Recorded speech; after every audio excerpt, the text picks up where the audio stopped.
તો નમસ્કાર મિત્રો, કેમ છો યાર? ફરી એક નવા વિડીયોમાં તમારું હાર્દિક સ્વાગત છે. આખું બનાસકાંઠા નહીં ભાઈ, આખું બનાસકાંઠા નહીં પરંતુ આખું ગુજરાત જાણી રહ્યું છે કે એક બેન કેટલા ઉપર ભારી પડી રહ્યા છે.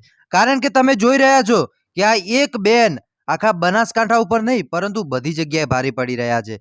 અને લાગી રહ્યું છે કે આ વખતે તો ડંકો ભાઈ બનાસકાંઠામાં જ્ઞાનીબેનનો વાગવાનો છે. કારણ કે આ પ્રમાણે જે વાયરો ચાલી રહ્યો છે એ વાયરાને જોતા એવું લાગી રહ્યું છે કે ખરેખર આ વખતે બનાસકાંઠામાં કંઈક અલગ જ માહોલ જોવા મળી રહ્યો છે. પણ એ ચોક્કસ કહી શકાય કે હજી ચૂંટણી આવી રહી છે.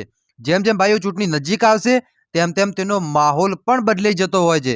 પરંતુ અત્યારે વાત કરવામાં આવે તો તમે જોઈ શકો છો કે એક જ વાત ચાલી રહી છે આખા બનાસકાંઠામાં, એ છે જ્ઞાનીબેન. અને જ્ઞાનીબેનને તમે જુઓ ભાઈ, મુસલમાન ભાઈઓ આવીને હાર પહેરાવે છે, સન્માન કરે છે અને એ લોકો જાણે છે કે જ્યારે કોઈ સારું કામ કરતું હોય ને એને આપણે ભવ્ય વિજય બનાવવો પડે. પરંતુ બીજી તરફ એવું લાગી રહ્યું છે કે હવે અલ્પેશ ઠાકોરને પણ મેદાને ઉતારી શકે છે ભાજપ.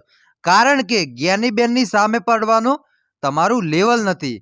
કારણ કે તમે જોયું હશે આ જ્ઞાનીબેન છે અને ભાઈ જ્ઞાનીબેનના કામો બોલે છે, બરોબર, એમનું નામ તો રોજ બોલે છે પણ ભાઈ જ્ઞાનીબેનના કામો બોલે છે. હવે ઘણા લોકો તો ભાઈ મને પણ એવું કહેતા હશે કે ભાઈ તમે તો જ્ઞાનીબેનની તાણ કરો છો, તમે ભાઈ એક પત્રકાર થઈ અને કોઈની તાણ. તો ભાઈઓ એવું નથી હોતું.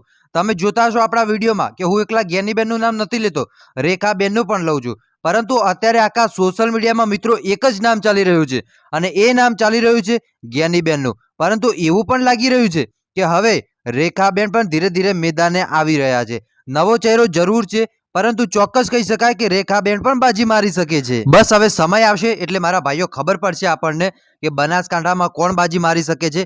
બાકી અત્યારે જે વાયરો ચાલી રહ્યો છે ને, બધાના મોઢે મિત્રો એક જ વાત ચાલી રહી છે કે ભાઈ જ્ઞાનીબેન. અને ખરેખર જ્ઞાનીબેન સિવાય બીજું કોઈ વાત જ નથી. ખરેખર આ જોઈને મને પણ નવાઈ લાગે છે કે આ વખતે ભાઈ કોક ભારું થવાનું છે બનાસકાંઠામાં. બાકી ભાઈઓ તમને શું લાગે છે એ તો કમેન્ટ કરીને જરૂર બતાવવાનું છે. અને વિડીયો પસંદ આવે તો એક લાઈક કરીને ચેનલને સબસ્ક્રાઇબ કરી દેજો. ચલો મળીએ છીએ નવા વિડીયોમાં. ત્યાં સુધી બધાને જય માતાજી, જય દ્વારકાધીશ.